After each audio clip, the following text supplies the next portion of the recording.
manika at napansin niya na tila may tumutulong dugo sa mga mata ng manika. Dito na siya nakaramdam ng kilabot at nagpa siyang umalis. Pero nang isinara na niya ang pintuan ng kwarto, nakita niya mula sa itaas ng salamin na pintuang ito ang nakapangingilabot na mukha ng tila isang tao na nakatitig sa kanya.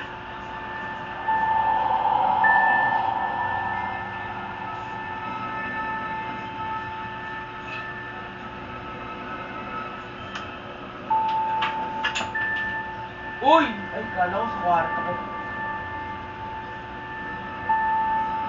Naniniwala ang ating sender na posibleng haunted ang manikang ito na siyang pinagmumulan di umano ng mga kababalaghan na nangyayari sa loob ng nasabing bahay. At naniniwala din siya na posibleng isang multo ang nakuhanan sa pintuang ito. Pero kayo, ano sa tingin niyo ang isang ito?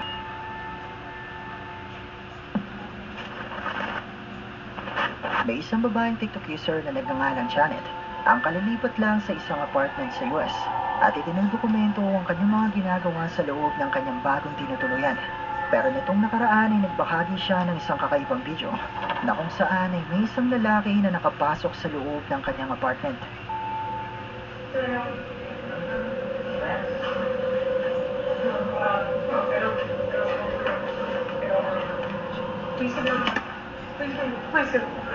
Please get out of my apartment. Please get out of my apartment.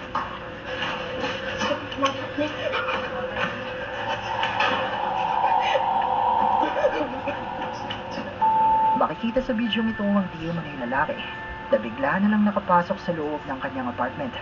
At alam ni Janet na meron itong binabalak na hindi maganda. Kung kaya naman agad na kinuha ni Janet ang kanyang cellphone at lumabas ng apartment. Pero napansin mo ba na bigla na lang bumukas ang pintuang ito? Gayong wala namang tao na naroon na posibleng nagbukas nito.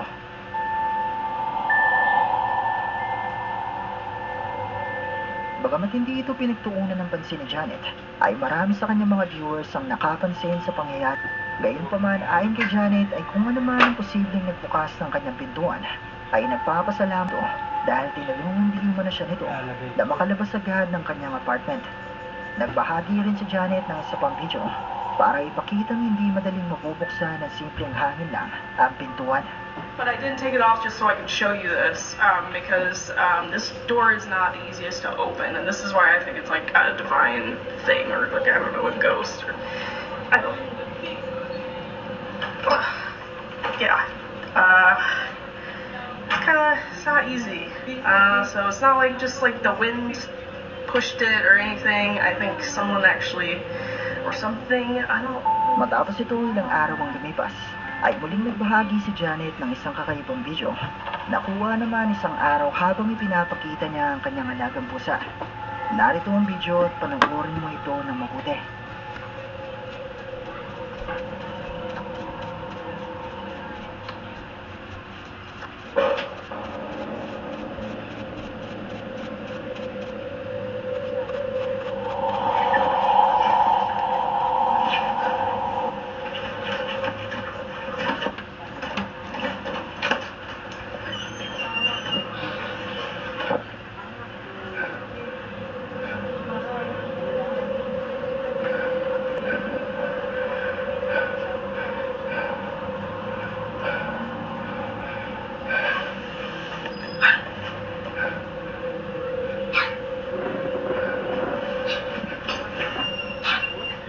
Albing maghanap pa ba?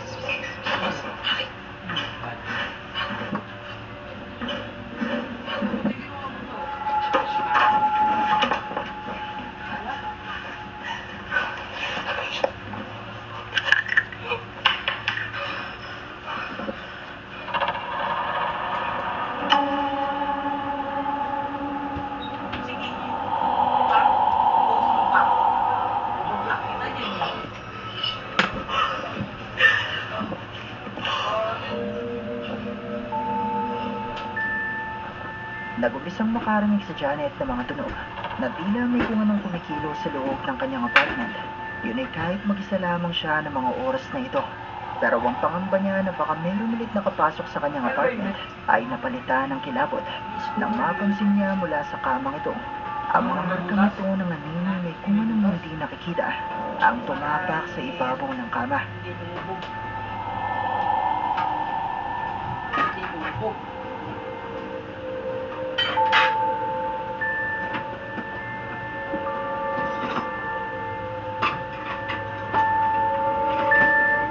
Hawak mo.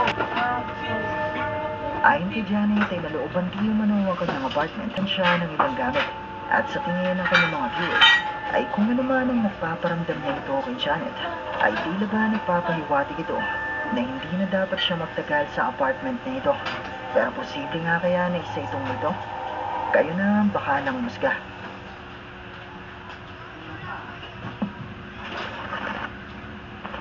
Ang Italian ghost hunter sa sina Paolo at Debbie ng YouTube channel na PIT Paranormal Investigation Team kasama ang kanilang cameraman na si Matteo ay sinubukang mag-imbestiga sa isang historical tunnel sa Italy na itinayo noong panahon ng ikalawang digmaang pandaigdigan na nagsilbing military bunker ng mga sundalong Italiano.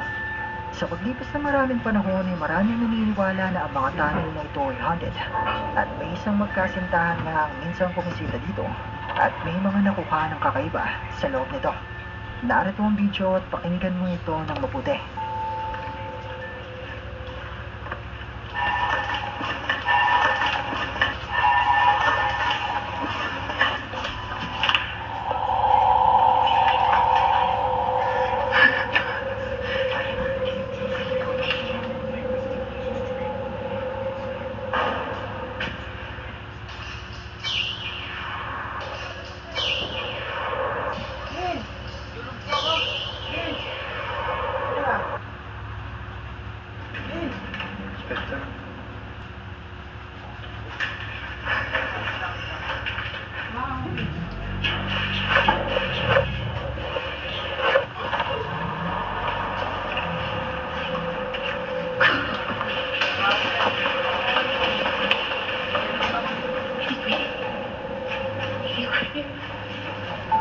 Matapos ang pangyayaring ito ay kinontak nila sina Paolo at Debbie para imbitahan ang mga ito na mag-imbestiga sa loob ng nasabing mga tunnel. Bigat kasi ni Vince. Sappiamo che ci sono delle presenze.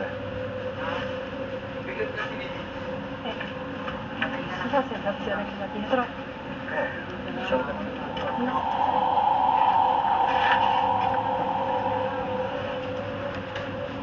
Aria fredda, c'è un ingresso. Sì. Mo pa ako. una corrente. Anch'io la sento la Alam mo, corrente. hindi ako bumaba. Qua hanno provato a spaccare di brutto, ragazzi. Paolo, Stai scherzando? aspetta, May nahulog dito ah. qualcuno mi ha toccato il braccio. Nahulog dito sa akin. C'è qualcuno qui? Magari ci sta seguendo. Siamo appena entrati, magari deve capire chi siamo, cosa Kung vogliamo. ano-ano nang nalalaglag sa akin. Sei qui? Ma hai sentito? Io ho sentito come una voce.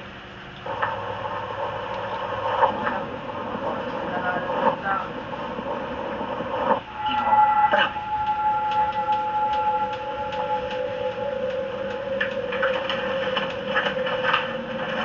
Vai giù. Se c'è qualche soldato può farsi sentire.